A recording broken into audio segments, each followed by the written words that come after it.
Welcome to reading the New Testament in original Greek. Today we have Matthew chapter 4, verse 5.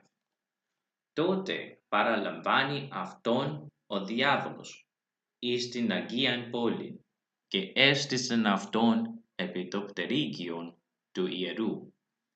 Then the devil took him to the holy city and placed him on the pinnacle of the temple. I have broken down and apart to give the better understanding of the verse. Τότε, then, at that time, παραλαμβάνει. We have the main verb, para plus lambano is a compound verb. Lambano itself means to take. Now, para gives the emphasis here, taking oneself. Now, who is the subject? We're talking about the ending here, lambani. From the lambano, of course, then it's a third person singular.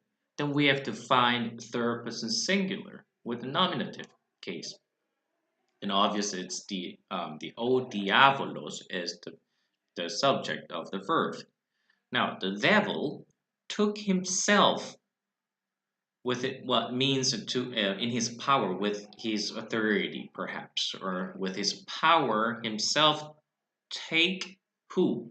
Now it requires the object afton we have.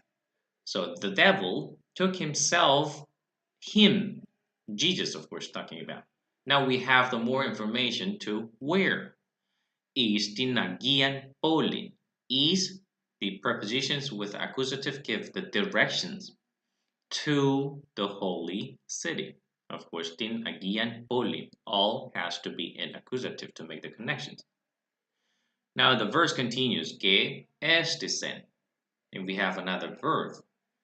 It's from, well, we talked about this one before, and if I remember correctly, chapter 2 and verse 9. So when we talked about the stars standing upon, right? Now the same verb was used over there in a passive. Now we have the active, estisen, and the aorist. Now sti is the key syllable that we can recognize this word as from istimi. Sti or sta as the key syllables.